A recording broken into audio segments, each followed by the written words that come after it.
There is a concept in physics known as a gravitational well. It's a region of space where the pull of a massive object is so immense that it becomes incredibly difficult to escape. Smaller bodies in the vicinity don't have a choice. They are pulled into an orbit, their path dictated not by their own will, but by the sheer overwhelming force of the giant next door. For generations, Canada has lived comfortably within the gravitational well of its closest neighbor, the United States. It has been a predictable, stable, and largely prosperous orbit. Our economies, our cultures, and our security have been deeply intertwined. But the laws of physics are changing. A new massive object has entered the system, China, and its gravitational pull is growing stronger every single day.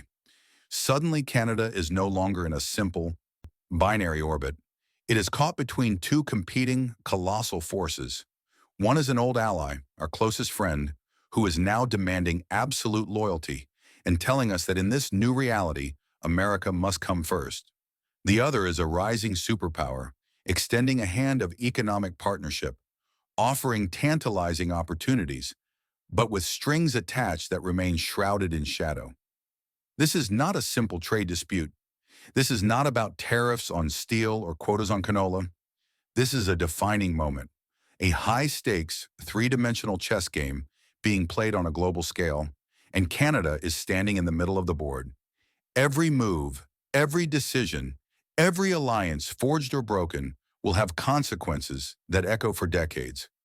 This is the story of Canada's tightrope walk, a story of a middle power trying to find its footing in a world being reshaped by the clash of titans. The question we must now ask is no longer just about prosperity, it's about survival.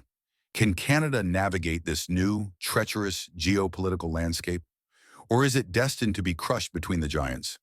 The shadow of the eagle, the high cost of loyalty. To understand the depth of Canada's current dilemma, we must first acknowledge the foundation of our modern history.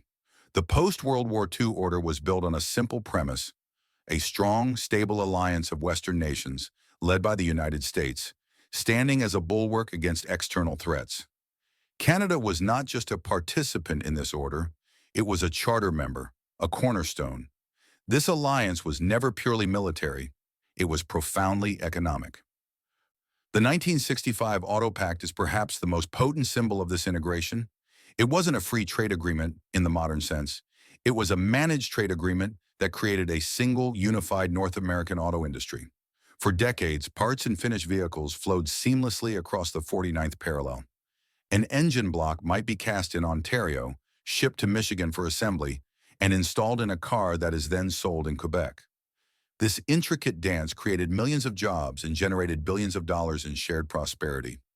Our supply chains became so deeply interwoven that for many industries, the border was little more than a line on a map. This economic marriage was built on a bedrock of trust and predictability. Canadian businesses invested, expanded, and hired, confident that the rules of the game would remain stable. But then the rules changed. The rise of the America First doctrine under the Trump administration represented a seismic shift in this relationship. The language of partnership and mutual benefit was replaced by the harsh, transactional language of leverage and national interest. Suddenly, our deeply integrated supply chains were no longer seen as a source of shared strength, but as a vulnerability for the United States. The Commerce Secretary's blunt statement that in the auto industry, America comes first and Canada comes second, was not a gaffe. It was a declaration of intent. It was a signal that the decades of cooperation were now being reevaluated through a zero-sum lens. If American factories needed more jobs, Washington made it clear that they were willing to take them from anywhere, including from their closest and most loyal ally. This was not a theoretical threat. It had real-world consequences. The imposition of Section 232 tariffs on Canadian steel and aluminum, citing national security concerns, was a particularly jarring blow. For Canada, a country that had fought alongside the United States in every major conflict for a century, the idea that our steel exports could be considered a threat to American national security was not just absurd, it was insulting. It demonstrated that the old rules of loyalty and shared history no longer applied. The fallout was immediate. Steel mills in Hamilton and Sault Ste. Marie faced immense uncertainty. Workers who had spent their entire lives in the industry suddenly worried about their pensions, their mortgages, and their futures. The Canadian government was forced into a reactive position, imposing retaliatory tariffs on a wide range of American goods, from ketchup to washing machines. This wasn't a strategic choice, it was a necessary defense. But it came at a cost, raising prices for Canadian consumers and straining businesses that relied on American imports. The pattern became painfully clear. Each time Canada aligned itself with Washington in a broader geopolitical dispute, particularly against China, it ended up bearing a disproportionate cost. When Canada, at the request of the U.S., detained Huawei executive Meng Wanzhou, it was Canada that suffered the consequences. Two Canadian citizens, Michael Kovrig and Michael Spavor, were arbitrarily detained by Beijing in a clear act of hostage diplomacy. For over 1,000 days, they became pawns in a superpower conflict that Canada had been dragged into. Meanwhile, Canadian agricultural exports, particularly canola and pork, were hit with punitive, non-tariff barriers by China. Prairie farmers who had spent years building relationships and trust in the Chinese market watched their livelihoods evaporate overnight. The irony was crushing. By demonstrating unwavering loyalty to its southern neighbor, Canada gained little in return. There was no preferential treatment, no exemption from the America First agenda. Instead, that loyalty was rewarded with economic threats and a clear message. In the New World Order, you are on your own. This has forced a painful but necessary reckoning in Ottawa and across the country. The foundational assumption of Canadian foreign policy, that our interests would always be fundamentally aligned with those of the United States, has been shattered. The shadow of the eagle, once seen as a protective shield, now feels more like a source of unpredictable and often damaging interference. It begs the question, what is the purpose of a friendship if the terms are dictated entirely by the stronger friend? This growing sense of disillusionment created a vacuum, and into that vacuum stepped the other giant. The Dragon's Gambit, a tempting and risky offer. As Washington's rhetoric grew more hostile, Beijing's grew more seductive. China's offer to Canada, delivered by its ambassador, was a masterstroke of diplomatic and economic statecraft. It was simple, direct, and brilliantly timed. The proposal was a quid pro quo. If Canada removes its 100% tariffs on Chinese-made electric vehicles, Beijing will immediately lift its retaliatory tariffs on Canadian agricultural products, most notably canola. On the surface, this appears to be a straightforward trade negotiation, a win-win. Prairie farmers would regain access to a multi-billion-dollar market. Canadian consumers would get access to affordable, technologically advanced electric vehicles, helping to accelerate the country's transition to a green economy. But this offer is far more than a simple trade deal. It is a gambit.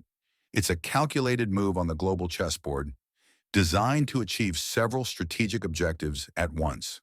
First, it seeks to drive a wedge between Canada and the United States. By presenting a clear, tangible benefit that Washington is unwilling or unable to offer, Beijing is forcing Ottawa to make a choice. Continue to follow the American line on trade, even when it hurts the Canadian economy, or act in its own perceived national interest. It's a test of Canada's loyalty to the Western Alliance. Second, it's about securing a critical beachhead in the North American market for China's most important emerging industry, electric vehicles. China is not just a participant in the EV race. It is dominating it. Companies like BYD, NIO, and XPeng are producing high-quality, innovative vehicles at a scale and price point that Western automakers are struggling to match. The 100% tariff, which Canada adopted in lockstep with the United States, is one of the only things preventing these vehicles from flooding the market. If Canada were to remove that barrier, it would become the gateway for Chinese EVs into North America. This would be a massive strategic victory for Beijing. But the gambit goes deeper still. It's not just about selling cars, it's about controlling the entire supply chain of the 21st century economy. The green transition depends on a handful of critical minerals: lithium, cobalt, nickel, and rare earth elements. China currently dominates the processing and refining of these minerals, giving it a chokehold on the global production of batteries, wind turbines, and other green technologies. Canada is one of the few countries in the world with significant untapped reserves of these same minerals. Beijing's long-term play is not just to sell Canada electric vehicles, but to secure access to the raw materials needed to build them. This creates the potential for a dangerous form of dependency. It's a Faustian bargain. In the short term, reopening the canola market is incredibly tempting. But in the long term, does Canada risk trading its dependency on an unpredictable American ally for a dependency on a strategic and often coercive Chinese rival? The risks are immense and well documented. We have already seen how Beijing uses trade as a political weapon. The arbitrary bans on canola and pork were not based on science. They were instruments of political punishment. There is the ever-present threat of intellectual property theft, and there are profound national security concerns. The debate over allowing Huawei to participate in Canada's 5G network provided a stark preview of the challenges ahead. Allowing Chinese state-influenced companies deep access to critical sectors of our economy, whether it's telecommunications or the energy grid, comes with risks that cannot be easily dismissed. China's offer is not an act of benevolence. It is a calculated strategic move by a patient, long-term player. It's an invitation to step out of America's shadow and into a new, potentially lucrative, but also profoundly uncertain economic sphere of influence. It places Canada on the horns of a seemingly impossible dilemma. To refuse the offer is to leave billions of dollars of agricultural exports on the table and continue to suffer the economic consequences of a trade dispute we did not start. To accept the offer is to risk alienating our most important security and trading partner, while opening the door to a new set of economic and security vulnerabilities. This is the central challenge for Canadian statecraft in the 21st century. There is no easy answer. Both paths are fraught with peril. So, is there a third way? Is there a path that leads not to dependency, but to genuine independence? The middle path, a strategy for sovereignty. Being caught between two giants does not have to be a death sentence. For a well-positioned, strategic middle power, it can be a source of leverage. But it requires a fundamental shift in thinking, a shift away from the comfortable, reflexive alignment of the past and towards a more agile, clear-eyed, and independent foreign policy. This is the middle path. It is not a path of neutrality or isolationism. It is a path of strategic balance and diversification. The first or most crucial step on this path is to reduce our dependencies. For decades, over 75% of Canada's exports have gone to a single country, the United States. This has been a source of stability, but it is now a source of profound vulnerability. A downturn in the U.S. economy or a hostile move by a protectionist administration can send shockwaves through our entire system. True economic sovereignty requires a deliberate, sustained effort to diversify our trade relationships. We have already taken important steps in this direction. The Comprehensive Economic and Trade Agreement, or CETA, with the European Union has opened up the world's largest single market to Canadian goods and services. The Comprehensive and Progressive Agreement for Trans-Pacific Partnership, or CPTPP, connects us to a dynamic and fast-growing bloc of Pacific nations, from Japan and Vietnam to Australia and Chile. These are not just trade agreements. They are strategic pillars of an independent foreign policy. They are our escape hatches from the gravitational pull of the North American continent. But signing the deals is the easy part. The real work is in helping Canadian businesses, from small startups to large corporations, navigate these new markets and build the relationships needed to succeed. It requires a national effort, a Team Canada approach to global trade. The second pillar of the middle path is to move up the value chain. For too long, Canada has operated on a colonial economic model. We dig raw materials out of the ground, minerals, oil, timber, and we ship them overseas for other countries to process into high-value finished goods, which we then buy back at a premium. This is a losing game. Nowhere is this more critical than in the race for the green economy. The Ring of Fire region in northern Ontario has been called the Saudi Arabia of critical minerals. We have vast world-class deposits of the lithium, nickel, and cobalt needed to build the batteries of the future. The path of dependency is to simply award the mining rights to foreign state-owned companies who will ship the raw ore to Asia for processing, creating jobs and capturing value over there. The path of sovereignty is to build the processing plants, the refineries, and the battery gigafactories right here in Canada. It means using Canadian minerals processed by Canadian workers to build Canadian batteries that power Canadian-made electric vehicles. This is not a pipe dream. It is a strategic imperative. It will require significant public and private investment, a clear industrial strategy, and the political will to see it through. But the payoff would be immense. High-paying, future-proof jobs, a secure domestic supply chain for our most important industries, and a leadership role in the global green economy. The third pillar of the middle path is to strengthen our alliances with other middle powers. Canada is not alone in this dilemma. Countries like Australia, Japan, South Korea, and Germany are all grappling with the same challenge: how to navigate the intense rivalry between the United States and China. There is strength in numbers. By coordinating our policies, by sharing intelligence, and by presenting a united front on key issues like trade rules and international law, we can amplify our influence and create a counterbalance to the pressures from both Washington and Beijing. We can work together to reform and strengthen the very institutions that are being undermined by the return of great power politics, like the World Trade Organization. This requires active, engaged, and creative diplomacy. It means seeing ourselves not as a junior partner in an American-led world, but as a leader and a convener in our own right. This middle path is not easy. It is far more difficult than simply choosing a side. It requires a long-term vision, a tolerance for complexity, and a renewed sense of national purpose. It requires us to finally stop defining ourselves by who we are not American, not European, and to start defining ourselves by who we are: an innovative, resource-rich, and strategically positioned nation with a unique role to play in the world. The world is fracturing. The era of predictable alliances and stable global rules is giving way to a more chaotic and competitive age. For a country like Canada, this new reality presents both immense challenges and historic opportunities. We stand at a defining crossroads, a moment of profound national choice. Down one path lies the familiar comfort of the past. We can remain in America's shadow, accepting our role as a junior partner, our economic and foreign policy dictated by the shifting political winds in Washington. It is a path of perceived safety, but it comes at the cost of our autonomy and increasingly our prosperity. Down the other path lies the seductive allure of the dragon's gambit.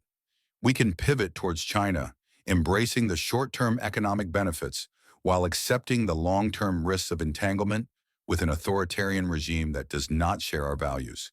It is a path of potential wealth, but it comes at the cost of our security and our principles. But then there is the third path, the middle path, the path of sovereignty. It is the most difficult path. It requires us to be more strategic, more diversified, and more self-reliant than ever before. It requires us to invest in our own industries, to control our own resources, and to build alliances with other nations who share our desire for a world governed by rules, not by might. This is more than a question of foreign policy. It is a question of national identity. Will we be a satellite, forever caught in the orbit of a greater power? Or will we be a navigator, charting our own course through a complex and changing world? The choice is not up to the politicians in Ottawa alone. It is a choice that belongs to all of us. It will be made in our boardrooms, in our universities, in our resource sectors, and in our national conversation. The signals from both superpowers have been sent. The chessboard is set. Now it's Canada's move. What do you think that move should be? What does a truly independent Canadian foreign policy look like to you? Share your thoughts in the comments below. Thank you for watching.